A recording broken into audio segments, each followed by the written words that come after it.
Hang on, they're back. They are actually back.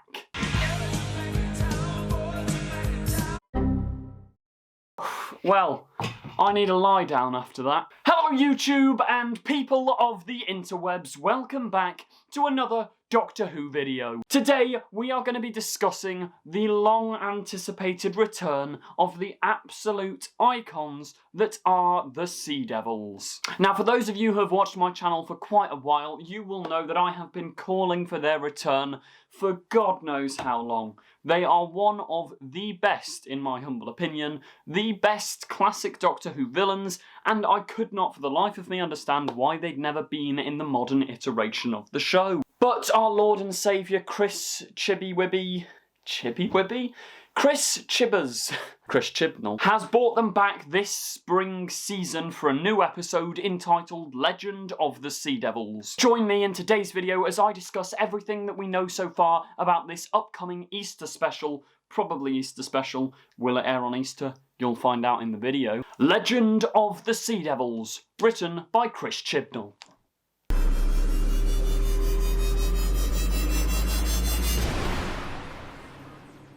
The first thing to talk through is what the BBC have officially released so far. Along with a short trailer, which I'll discuss later in the video, they released this press statement. Legend of the Sea Devils finds the Doctor, played by the wonderful Jodie Whittaker, Yaz, played by Mandip Gill, and Dan, played by John Bishop, in 19th century China, where a small coastal village is under threat from both the fearsome pirate queen Madam Ching, played by Crystal Yu, and a monstrous alien force which she unwittingly unleashes. This sounds great so far. Some proper Sea Devil action. Will the Doctor, Yaz and Dan emerge from this swashbuckling battle with the Sea Devils to save the planet? Those are some pretty high stakes, planet-saving stakes. This isn't just a small invasion by the sounds of it. This is probably the Sea Devils wanting to take back the entirety of Earth. For those of you who don't know, we'll give a little bit of background info on the Sea Devils so that you can sort of try and understand where their motivations in this episode are probably coming from. Are you sitting comfortably? Then we'll begin. I feel like a budget history teacher. But that's beside the point.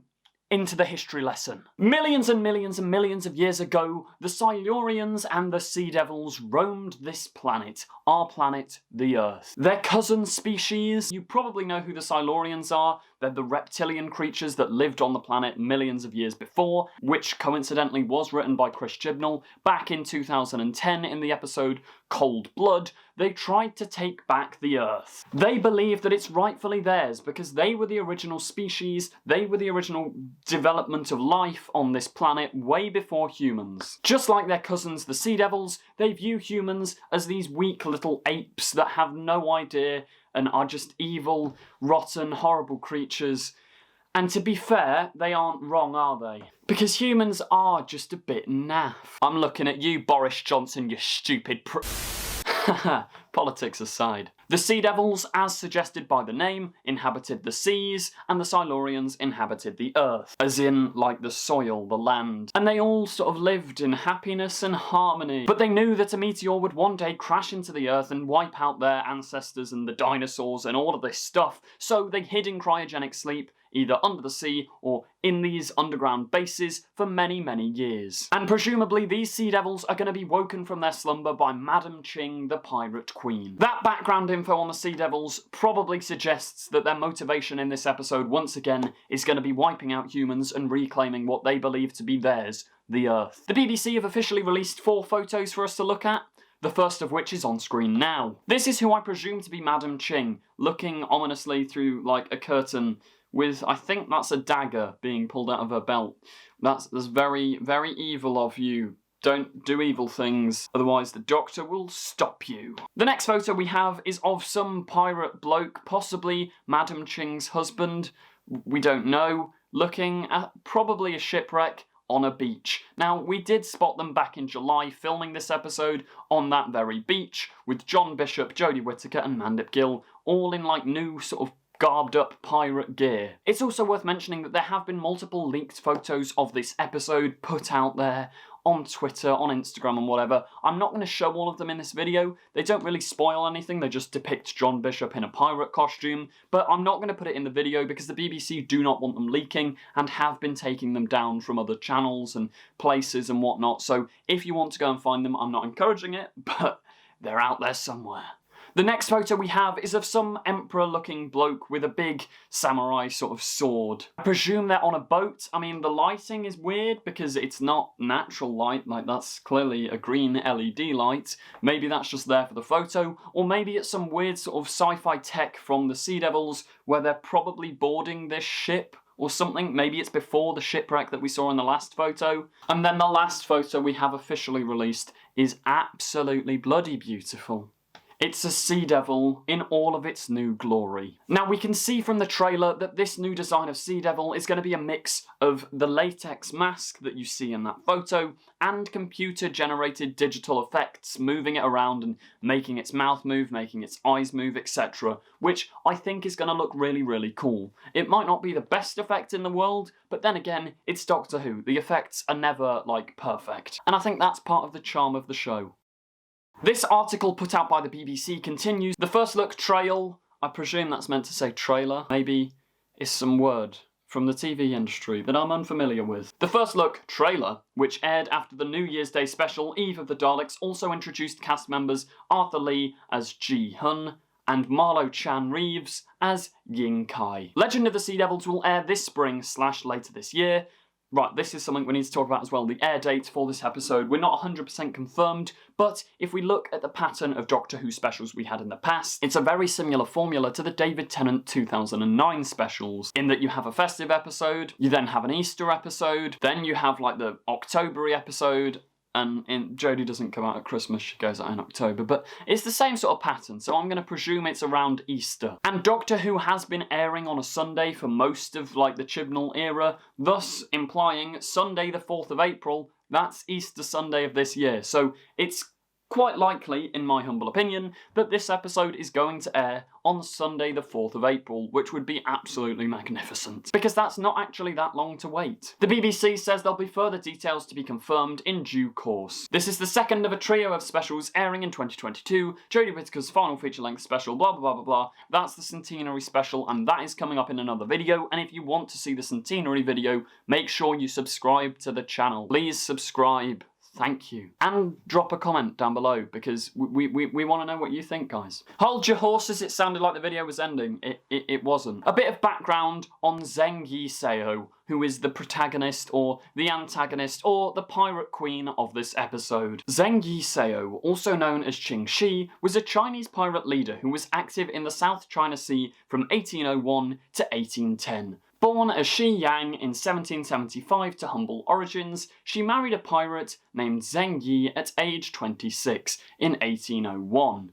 Yeah, so I'm probably butchering all of these names because I'm stupid and can't speak. Apologies. But yeah, it sounds like a really interesting episode because we never really go down this route of like pirates and stuff in Doctor Who. They've done it once and it... oh, don't remind me. It was just awful. Curse of the Black Spot, more like rubbish episode.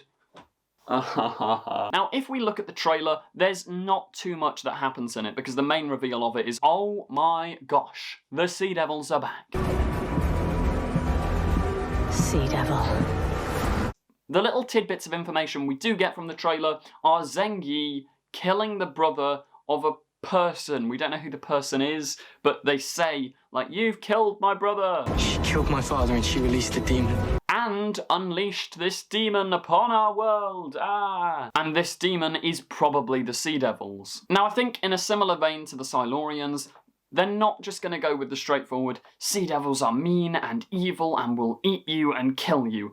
I personally think, from a writing perspective, it's much more interesting if you explore the morality of the Sea Devils, because they do actually have a claim to the Earth. Like, humans did come here and just sort of take over while they were asleep. So, rightfully, they should be like, oi, give us our planet back.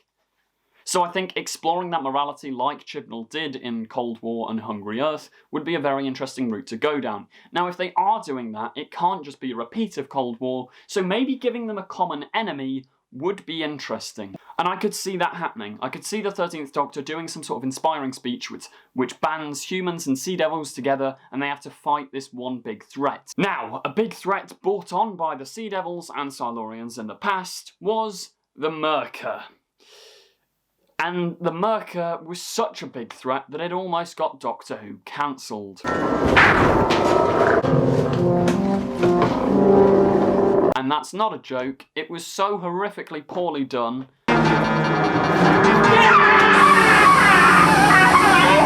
And the costume team were given nothing to work with that they ended up with this. Like the hungry caterpillar invading a little base. And we know that Chibnall was an eager watcher of the series around this. He even did what I do and reviewed episodes. It was also very cliched. It was very routine, running up and down corridors and silly monsters. Straight back at you, Chris. Straight back at you. But what if Chris brings back the Merker on a new budget? That'd be quite cool. Maybe. I don't know. Maybe not. And if it's not the Merker, maybe it could be the Master. Whoa, whoa, whoa, whoa, slow down. Where'd you get the Master from, Joe? I'll tell you where I got the Master from. It's probably going to have a big cliffhanger ending. Since the episode The Vanquishers, the season finale of Doctor Who Flux, Time said to the Doctor, beware of the forces that mass against you and your Master.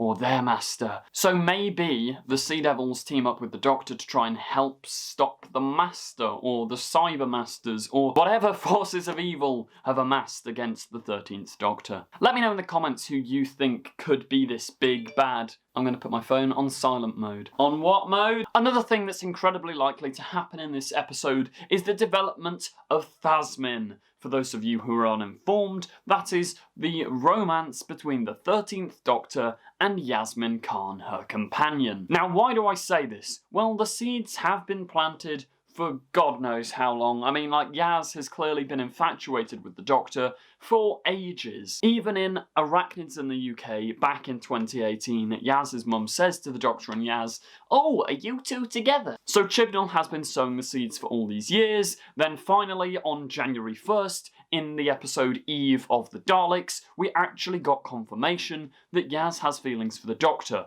We don't fully know, but from this expression on the Doctor's face, yeah, them two are, you know, want each other. And we've only got 2 episodes left with Yaz and the 13th Doctor, so it's incredibly likely this is going to be a key character building episode for them two's dynamic, whichever direction that goes in. If it works out, if 13 doesn't have reciprocated feelings, etc., we don't know yet, but the evolution of the Thasmin arc is definitely going to be in this episode in some part. Now, interestingly enough, back in the summer while they were making this episode, there were apparently lots of sort of don't take this as gospel because this could be wrong, it's just leaks, supposed leaks that came out at the time. But apparently the overseas Doctor Who distributors, like in China, had an issue with this episode and they wanted rewrites. Now that could have been to do with like the portrayal of the Chinese pirates or whatever, because I mean the episode is set in China, or possibly if they are going down the route of Thasmin, it could have been to do with their strict homophobic media laws. I'm not going to delve into it because it's a very serious issue, but if you want to look at all of the censorship and stuff over there, you can Google that yourselves. How much that will affect the narrative, we don't know, but hopefully it doesn't destroy the vision or the story that Chibnall wants to tell, and hopefully Yaz and the Doctor do get to develop and express their feelings for each other and their relationship, because that is one of the main things I'm currently invested in with this era of Doctor Who. Let me know in the comments what you think. Also, please subscribe to the channel. It really helps me out a lot and it allows me to produce more high quality Doctor Who content for you lot to enjoy. Check out WhoTube Rewind and Doctor Who Echoes End, an unofficial fan film written and produced by myself. Link in description. Subscribe to the channel. I've said this already. Thank you for watching and goodbye. Don't forget to click below. Subscribe to the confused Adipose.